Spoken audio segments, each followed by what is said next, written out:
Hello, everyone, and welcome to Stephanie Ann Again. I am your host, Stephanie Brinkerhoff, and I am here to talk about all things deconstruction, spiritual crisis, psychedelics, Jungian psychology, and basically just my process of discovering who I am again and again after a lifetime in Mormonism.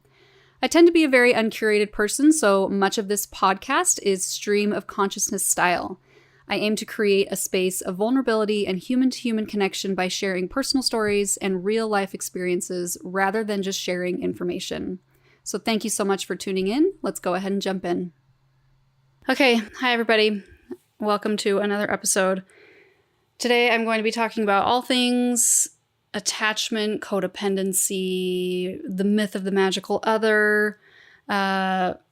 This is like the world that I have been swimming in for the last several years, but mostly for my entire life. I mean, our society in general is incredibly codependent. And I think Mormonism, for those who come from that background, is like an added level of that because you have this weird, like, codependent relationship with Mormon God.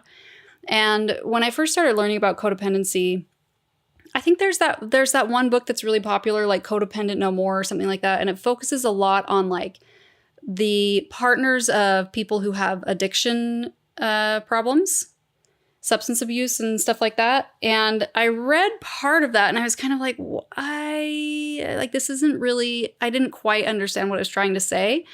And understanding the patterns of codependency and like, not just like what it looks like, but how it's playing out in my life and how it feels and the patterns that I myself am directly, enmeshed in. It's taken a long time to really understand that because codependency is so baked into Mormon culture and just like the environment that I grew up in.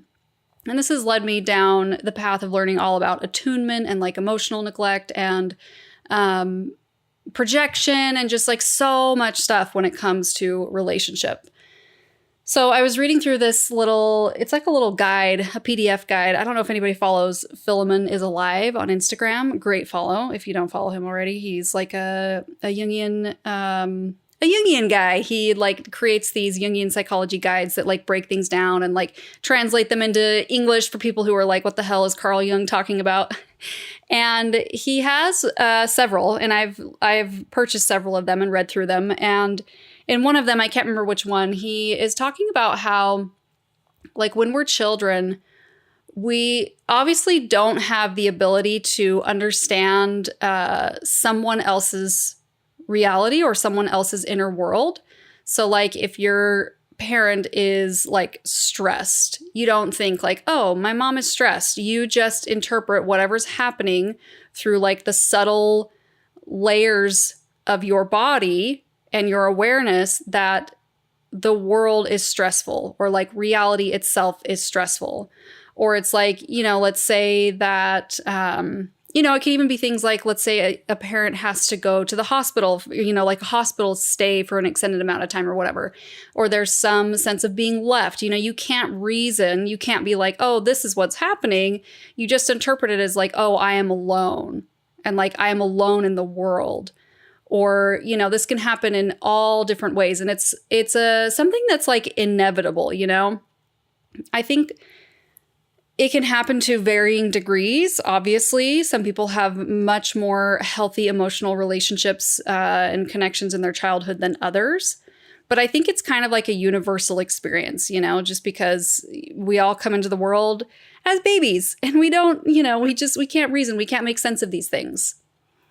And so even if you had parents who were attuned to you, there is still some level of this that is going to happen where you develop your perception of, reality based on just how you're interpreting through your little infant body or toddler body what's happening around you. And obviously without the ability to see things objectively. And then a lot of that gets turned into shame, of course. It's like for some reason when we come into the world, we're just like, anything that happens to us, we're like, this is my fault.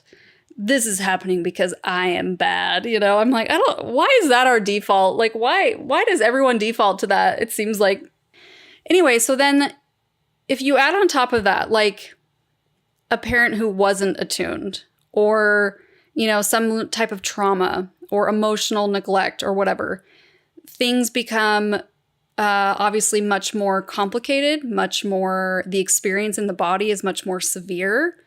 And the, what do you call it? The coping mechanisms and the like patterns that the mind, you know, like it's strategies that it will follow and like develop in order to repress and bury and protect against these experiences and to like defend against this experience that we're having. It's like those strategies, those coping strategies and defense mechanisms become really, really intense and really rigid. And, you know, that's when you start to get to the point where it's like you kind of have like a split psyche. And this is like a complicated thing to talk about. And I'm not like a psychologist and I don't, whatever, but it's like the greater the need for repression, there tends to be like a higher level of defenses and, you know, systematic, like you're blocking, you know, you're burying what's happening. You're splitting off from it. I think about my own experience in Mormonism, and it's been really confusing for me to understand because Mormonism is so like fluffy, right? Everything on the surface is so just like love and light and like Jesus is, you know, everything's good and we're happy and whatever. And my parents are really wonderful, which I have mentioned before. And they gave a lot of attention, a lot of care. You know, I wouldn't look at my childhood and be like, oh, I felt like I was emotionally neglected, or I wouldn't, you know, there's nothing that I can point to where I'm, you know, noticing these like traumatic experiences in the way that I was cared for by my caregivers. And nonetheless, I still have all these symptoms of like emotional neglect or like these abandonment wounds or whatever it might be. And I think part of this is because, like I was saying before, it's kind of a universal experience. It's kind of something that like, it's a little bit inevitable, you know, that we're all going to experience this to some degree, you know. But I think another reason why I feel like I have all of the symptoms of emotional neglect or abandonment or whatever is because of Mormonism. It's because there is a weird disconnect that happens where there's like a lot that's happening on the surface where they're almost like playing out these roles. It's like they're pretend playing. But underneath the surface, there's a lot more happening, a lot more that's unconsciously happening that is being ignored and buried.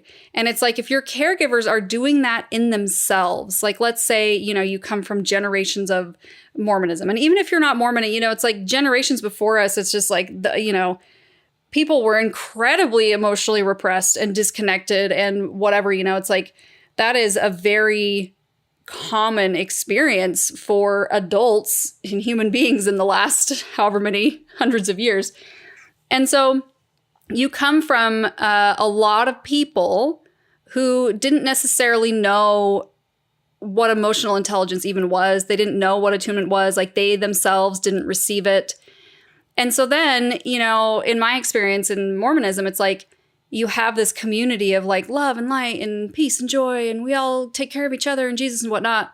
But then underneath that, no one has acknowledged their own abandonment wounds. No one has acknowledged their own attachment wounds. No one has acknowledged like their trauma. You know, no one has acknowledged anything. And you pile that on top of the fact that like in Christianity, there's this fear of Satan.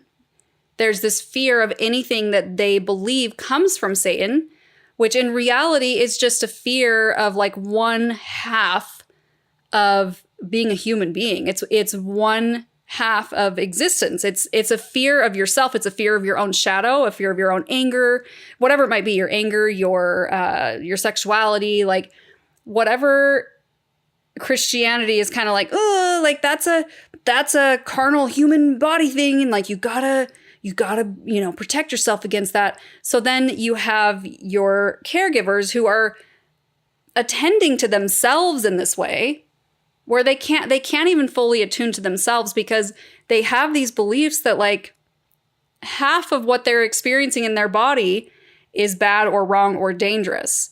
And so then how are they supposed to be able to attune to you? They can't. There's not this like I was talking to a friend the other day and she was talking to me about like what it felt like to grow up securely attached. I was like, you're the only person I've ever met. You are a unicorn. Like, tell me, what was it like? And she said that her parents, they just felt like they were just delighted to see who she was and just delighted to let her like blossom into herself. And there was so much room for like exploration and play and self-discovery, and nobody was enmeshed with each other's emotions, and nobody felt like a weird codependency thing going on, and they were like able to truly attune to her. And, I compare that to my experience in Mormonism, and I'm curious how many people can relate to this. Growing up in like a high demand religion, it's like even if you have parents who can give you a lot of love and care and attention, it's not the same thing as attunement if there is a strict boundary about what type of person you're supposed to be and how you're supposed to show up in the world. There's not the safety that you need to actually explore who you are or for them to really mirror back to you yourself. And so then what happens is this is like the breeding grounds for codependency, because you didn't get the proper attunement. And so you didn't have yourself, like your own emotions, your own internal world mirrored back to you. So then you either start to like enmesh with your caregivers, or you start to become like very avoidant. You start to become very avoidant when it comes to intimacy or whatever. And the process begins in childhood and carries into adulthood. And what's been fascinating about this to me, at least in my own process, is I didn't realize how many of my issues or problems in life, even my like health issues, stem from these attachment wounds and this deep sense of codependency. I had no idea, because you can't see the pattern when you're in it. And it's not until you start to get out of it that you're like, oh, I can't believe I was living that way. And this friend that I was referring to, her name's Dara, she has these transmissions that she does. Like she records these, they're not meditations, they're like transmissions. And she has this whole recording that's about attachment wounds. And she goes through like your root chakra and your sacral and your solar plexus and your heart and your throat. And she's like, okay, we're basically going to address all of the experiences that you did not receive in childhood that were required for developing secure attachment with your caregivers, and therefore with yourself and with life and reality itself. And she talks about like the need for safety, feeling safe, emotional attunement, a feeling of joy and delight, just like delight in existing and in, other people being delighted in your existence, your ability to express, like be creative and fully express yourself. And she goes through all these things in much more detail than I'm going through here. And when I was listening to it the first time, I was like, it didn't even dawn on me how much I didn't get what I needed in childhood, because like I said, everything on the surface in Mormonism is just so fluffy. I couldn't recognize what was missing in my own experience until I met someone like Dara who was living on the other side of that and could be like, oh, this is what you didn't receive. And like, this is how it feels in your body to actually feel securely attached. Like it changes your self-perception into a positive one, which I was like, what? I can't even fathom. I think a lot of people, like, if you were to ask me, I would never be like, oh, I have a poor self-perception. You know what I mean? Like I never identified as somebody who was carrying a lot of shame, because like, my family, we're all like really like productive, like successful, and like we can like make things happen, and like we believe in ourselves and we follow our dreams and whatever. And so I was kind of just like, yeah, like I don't have shame, And then like the more inner work I did, I was just like, oh, I have so much shame. There's so much shame in there. And I think that's common for a lot of people. Yeah, I mean, I just think it's more common than we realize for people to just be carrying around a lot of shame, even if they can't see it. It's like what I was talking about earlier, where the psyche goes to great lengths to protect us from the pain that we experienced, to basically bury it and hide it from our own view.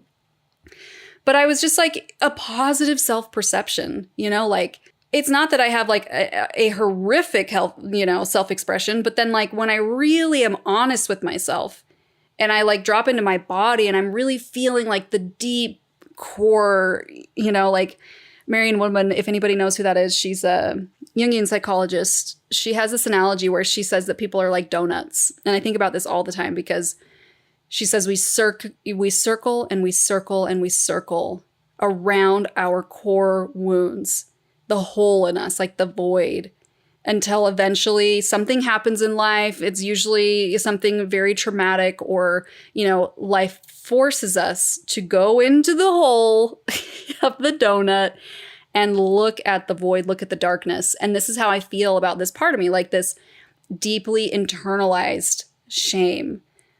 That is like the center of the donut, right? That's the center of the core of me. It's like there's this darkness, and I apologize if this is sounding bleak, but I'm sure there's a lot of people that can relate. Like when you really get honest with yourself and you're not like trying to hold yourself out of it. It's like, I remember after I left the church and I started therapy and I was working with this guy who, was really connecting me to my body for the first time.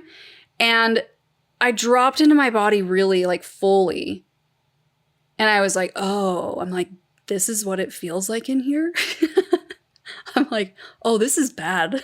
This is really bad. Like, there is demons in here. There is like a weeping and wailing and gnashing of teeth, So the more that I got really honest with myself, all of this that I'd been learning about this, like, the hole in the center of the donut and like this internalized shame and whatever, it all was like, oh yeah, like I am experiencing this. Like I'm not different from everybody else. You know what I mean?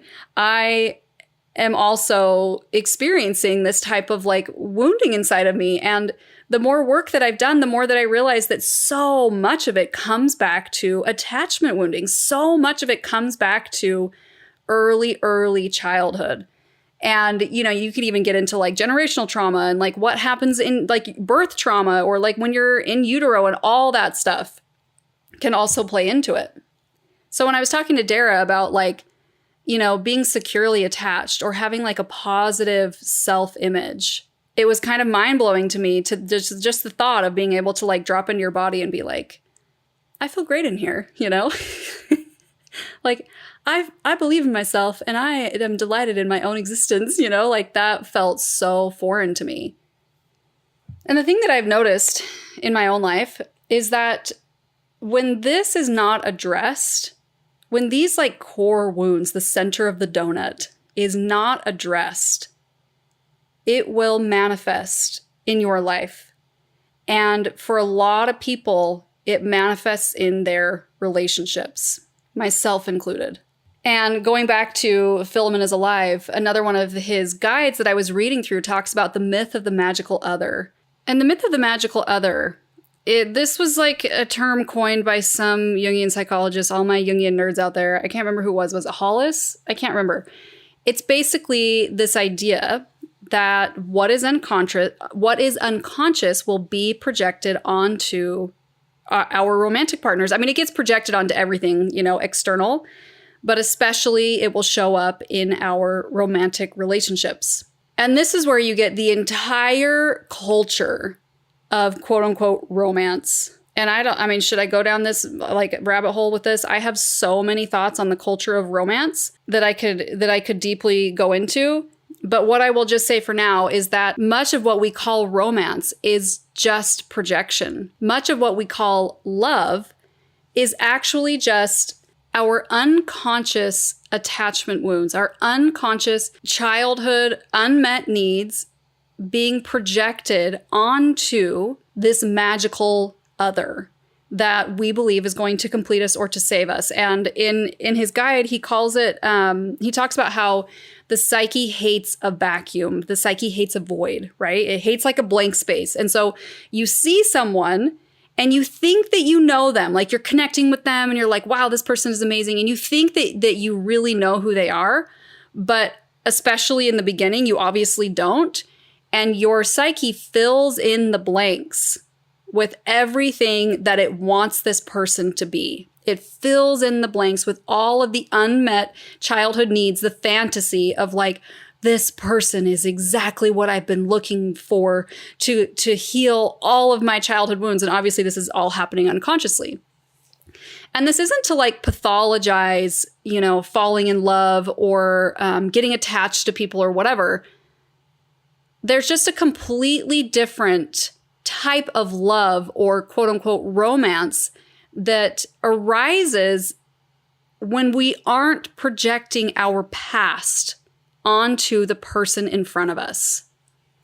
And often what happens when we project the past onto the person in front of us is what A Course in Miracles, and this is a very controversial book. So many people hate this book. I'm sorry, guys. I love it. So in A Course in Miracles, they call it a special love that turns into special hate. And so this happens a lot in quote unquote romance, where it's like, this person completes me and this person is blah, blah, blah, blah, blah. And then that same person has the ability to fill you with rage, and it's like, if they leave you or they don't do what you want or they whatever, then all of a sudden this person that you love so much, you hate with like every ounce of your being more than you've hated anyone. And A Course in Miracles talks about how this isn't love because love has no opposite, but it's just something else entirely that's happening. And this is why this process of like, quote unquote, falling in love or like finding your soulmate or whatever it is so captivating and like all encompassing. It's like it almost sends you into this like weird type of psychosis, it's like you lose all your boundaries and you just like, you want to just like merge with this other person, right? Because in reality, you're seeking in the other person this wholeness. You're seeking a sense of union that can only be found in yourself, that was not mirrored back to you, like that was not given to you in childhood. So you never developed the capacity to have like your own internal world that was whole and complete. And to take this even a step further, and this is very true for myself, when it comes to attachment wounds, to me, it's the exact same thing as the God wound.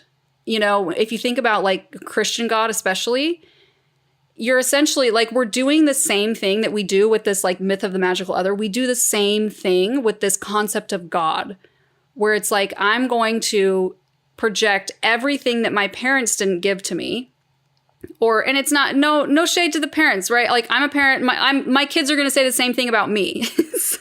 A lot of times when I read like all this stuff online right now, it's very popular to be like, my parents fucked me up. Like, yeah, fuck the parents. And I'm like, oh shit, like that's going to be me. Like my kids are going to say it about me, like, so I just had to throw that in there. Like, it's just a process that we all engage in as being human and being imperfect people. So going back to what I was saying, if you think about like, oh, my parents didn't give me this, my parents didn't give me that, this is the attunement that I need, whatever, blah, blah, blah. You project all of that onto this idea of God, or a lot of people do it onto this like idea of Jesus too, which Jesus is like a whole separate topic, but it's like, he's very symbolic of, he holds a lot of people's projections as well. And so my experience of like working through my attachment wounds, I haven't been able to separate them from the God wound, from this feeling that I was like abandoned by God or forgotten by God or not loved by God, or like I'm in this weird codependent situation with God where I have to perform and obey. And like, he's actually just kind of like a real angry son of a bitch. And if I don't do things right, he's going to be really upset. And this constant feeling of like, why don't you love me? Why am I not good enough? Why don't you choose me? All of those things. So the process for me of healing my attachment wounds is very, very existential. it feels much bigger than just like, oh, my parents, they were doing the best they could and it was just like, wasn't quite enough. It feels much more like, it's like I'm trying to reach wholeness, but I was trying to do it through this weird symbol of this like codependent Mormon God. And when you talk about God, for me, God is synonymous with wholeness. I think what we are trying to find, at least for myself, is this sense of union, this sense of wholeness, like I was talking about. And we seek it everywhere except for in ourselves, because we live on Earth in separate bodies, in a physical reality. And we do not feel, at least me, naturally connected to this sense of wholeness. We're seeking wholeness in other people, whether it be God, our parents, our friendships, our romantic partners, whatever it is. We want that feeling of union and wholeness. And once again, this isn't to pathologize like the need for relationship or the need for connection, but there is something different that arises when you work through this process in yourself, when you address these wounds and this core, the whole of the donut. When you address it in yourself, it creates more space for actual love and actual connection. It's so confusing because there's so many different messages about like, we need each other. Like we are relational beings, and like we're supposed to be in community. And like, it's like, of course it's natural of like, this is like the most human thing on the planet, to want connection and to want community and to want to belong. But there's like a whole other thing at play when we talk about relationships, a whole other codependent thing at play in society when we talk about relationships and connection. There's this woman that I go to, her name is Shane. She's an intuitive. She's a Lakota woman. She's half Lakota, half German. And I found her like back in 2021. I went through I was just leaving the church and I was going through this phase where I was like going to all the intuitives. I was like, I'm going to go to all the psychics. Like I went like very Mormon to like very new age, which was very dangerous and very bad. But it was like this phase that I was in where I was like, I am going to go to all the psychics, right? So I ended up finding Shane. And the first time I had a reading with her, an intuitive reading, I was like, oh, like I was like in tears. It was so beautiful. But one of the things, the reason that I'm saying all of this is because one of the calls that I had with her recently is she was like, when you're creating relationship, whether it be romantic or otherwise, how can you know what you want to create or that you're creating what you want to if you're working with old material? Meaning, if the only patterns and maps that you've been given for relationship are codependent ones or enmeshed ones or whatever the hell society is doing, how can you create a new paradigm of relationship if you're working with old material? If you can't even fully see the material that you're working with? There's so much narrative around relationship. And the secret thing that's happening under the surface is that nobody, I don't want to say nobody, but a lot of people are not addressing the materials that they're working with unconsciously. So really what they're doing is they're coming from the lens of, I'm going to project my past onto you. I'm going to see my past in you and make you responsible for it unconsciously. I'm going to continue the paradigm of codependency that I can't see because I haven't addressed my own hole in the donut. I haven't addressed my own deeply internalized shame. I have not taken responsibility for it. I have not fully individuated. So I'm going to unconsciously make all of the people that I'm in relationship with responsible for that. And I'm going to call that love. If you can be responsible for my deepest, darkest pain that I'm putting on you unconsciously, then that means you love me. And if you can't, then you don't love me. And so when we say like we need relationship, yes. But once you begin to address your own deepest, darkest shame and pain and attachment wounds, there's a different way of relating that begins to come through. And you realize that this paradigm of romance, this paradigm of however we're approaching relationships, a majority of people in society, is very limiting to actual, like, capital L love. It's very limiting to actual connection. And Dara always talks about this too. You know, she's like, as long as you're coming from a place of lack, your relationships will always be codependent. And in my mind, I'm like, I can't fathom not coming from a place of lack. Like, is that a joke? Like, I'm just supposed to feel whole by myself? Like, that sounds absolutely insane. Like, don't we need each other? Like, aren't we relational beings and whatever and blah, blah, blah, blah, blah. And it's like, yes, that is true.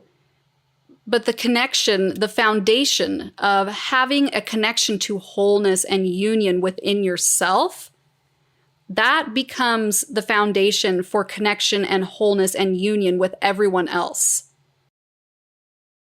And I just know this from personal experience that even if my partner does all the right things, even if the people in my life check all the boxes of like, I'm going to hold space for your anxious attachment and I'm going to do this for you and I'm going to validate you all day long and I'm going to blah, blah, blah, blah, blah. It will never feel like it's enough for me because it's a projection. It's not actually what my soul is seeking. It wants to feel union within myself so that I can come from a place of wholeness and not from a place of lack. And then I can then extend that to other people and be in connection in a completely different way. Like, relating to people this way fosters way more like deeper intimacy, way more like it's like a very clear way of relating. And I talk to this like I'm like doing this. I'm not doing this. I know this in theory and I'm putting it into practice as best as I can. And I'm currently like mid-process of like working through all this stuff myself in therapy. But I can feel it. I can feel like I've felt this like sort of intuitive knowing this whole time. I'm like, it feels like there's a different way to be in relationship that is so much more life-giving than this way that we are kind of like collectively approaching it in society.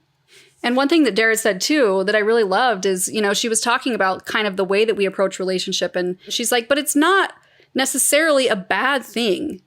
It can work. You can be in a relationship that is kind of inherently codependent and it can function well if both people are doing their part or they're really compatible in their whatever their wounds are and they kind of fit together like a puzzle piece and whatever. It can work, but it's just very, very limiting in the amount of love and connection and depth that you are capable of feeling. And that speaks to the truest part of my soul. So now it feels like I've maybe just kind of like shit all over romance and like, you know, I feel like it can sound a little pathologizing or like it's like promoting like hyper independence, right? Like it's just like you got to fix your problems yourself and like don't need other people because that makes you weak or, you know, whatever. But I was talking to a friend the other day and she was mentioning how in the process of like healing attachment wounding, you are also a person that you need to be connected with. And it all depends on, you know, how you look at connection, how you look at being quote unquote separate. The feeling of connection, this feeling of union that we all like, we have this natural drive for, and it's good and it's healthy, like this need for relating. We are incredibly limited in where we think we can get that. It's like it can also come from yourself. You are a person that you can connect to and attach to. And not only people, but also the earth. The earth is a person. If anybody is into animism or like, you know, subscribes to any of that, like I am huge, like into all of that. It's like the earth is a being that you can attach to. And then if you get into more of like the Buddhist perspective, which is my friend Dara, awareness itself is attuning to you. And there is no separation. There is wholeness everywhere. This all sounds beautiful, right?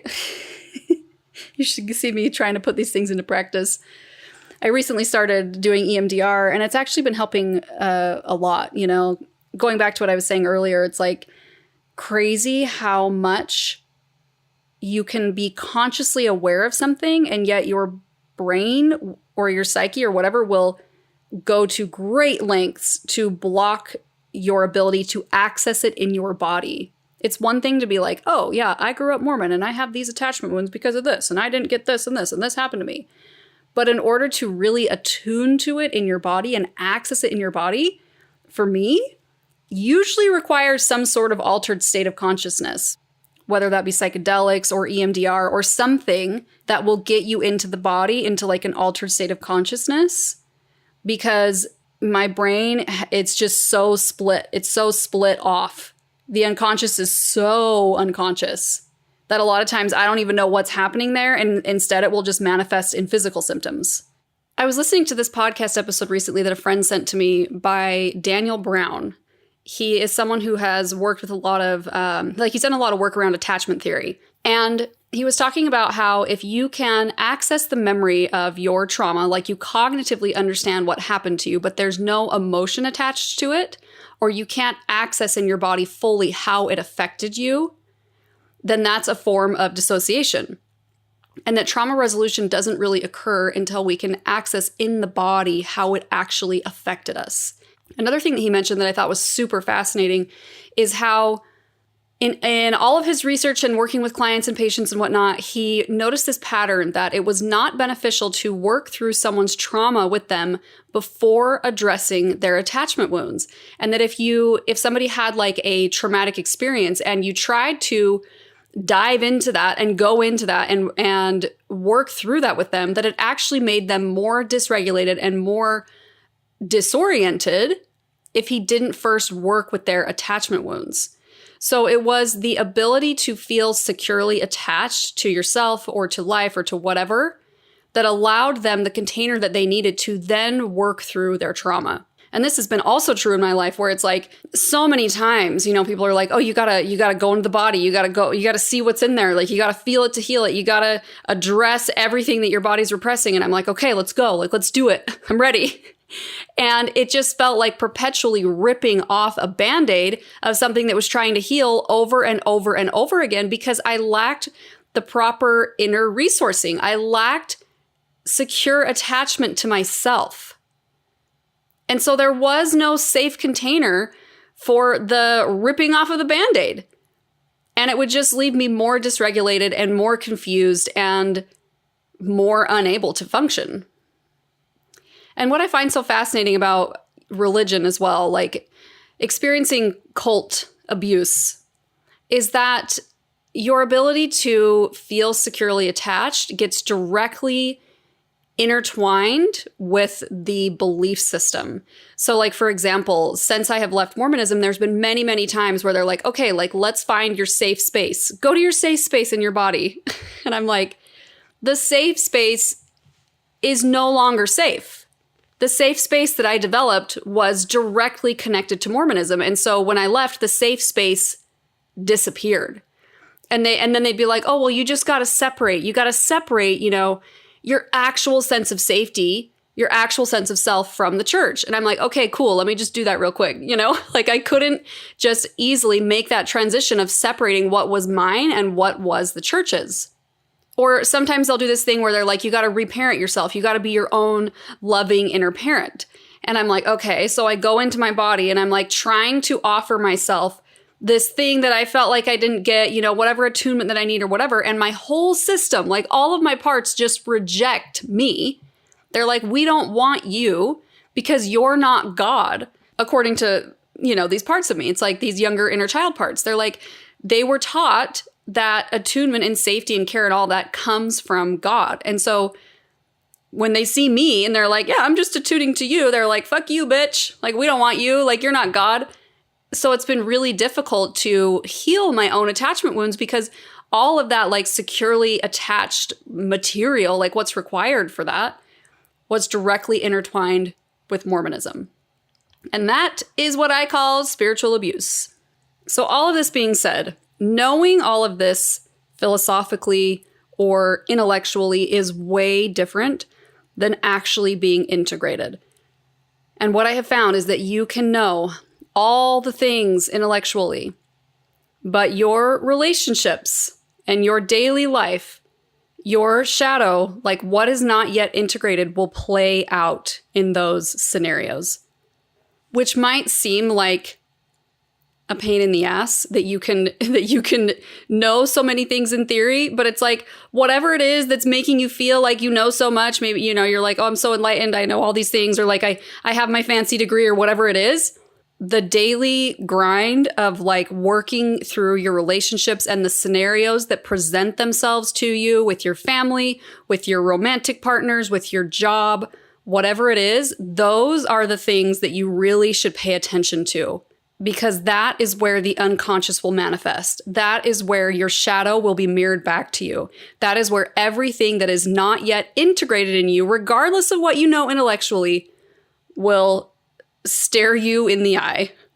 And that has definitely been the truth for myself. So it's helpful to know all these things so that when stuff comes up, you can sort of have a framework to recognize, okay, where am I on the map? Where am I in this process of like individuating? But then from there, it is then your responsibility to apply that in a real situation so that you don't just keep repeating the same patterns over and over and over again in all of your relationships. And this work is incredibly difficult. It's a lot of facing like your deepest, darkest demons and looking at parts of yourself that you don't want to see and admitting things to yourself that you don't want to admit and being radically honest with yourself about how you're showing up, how you're lying to yourself, how you're not being honest with other people, how you're taking advantage of people, what you're doing that is not in alignment.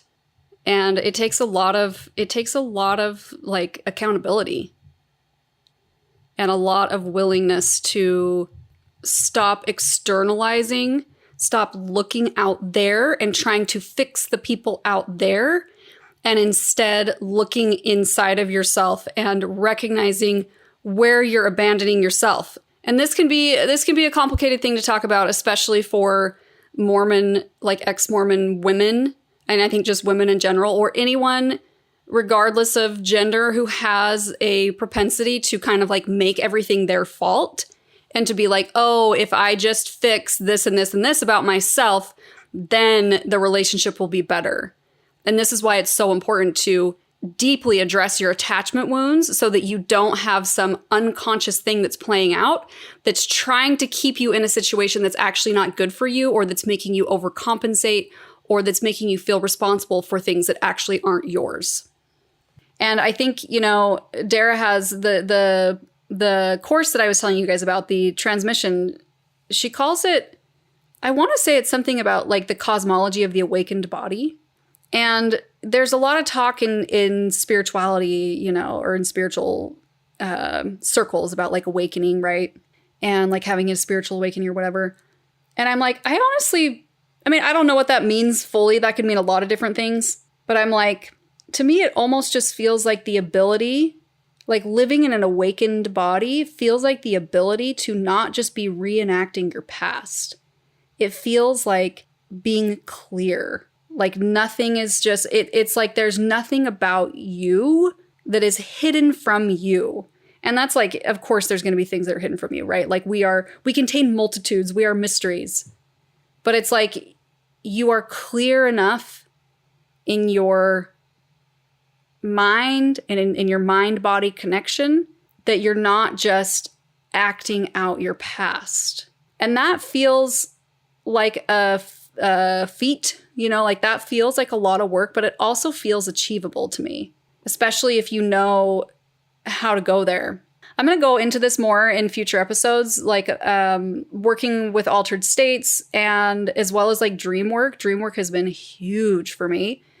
And then just like, like what it actually means, what it actually feels like to be individuating, to be working through your trauma, but not just in a purely Western lens. I was reading this quote today from Jung, and he talks about how, in his view, like therapy, philosophy, psychology, and spirituality, like all of that should not be divided, that they were all like deeply intertwined and interconnected. And that when we try to like separate them, we miss like the bigger picture of what's actually happening inside of us. So I plan to talk about like my own healing process through a lot of different lenses, not just like a purely Western therapy, trauma healing, psychological perspective. Okay, thank you guys for listening. I hope I didn't sound too, pathologizing of all your romance desires. Go listen to your Taylor Swift album and just get lost in your fantasies. And just a reminder, I am not a psychologist. I'm not a therapist. I'm not anything. I do hair. You guys, I guess you could say hairstylists are like therapists in a lot of ways, but I don't have any fancy schmancy training. I am just sharing my own process and hoping to create connection and hoping that it resonates for people and to just create a sense of, maybe we're not so alone in the things that we're going through. And if you want more content or more of my thoughts, you can find me on Instagram or TikTok, Stephanie Ann again. Okay, thank you.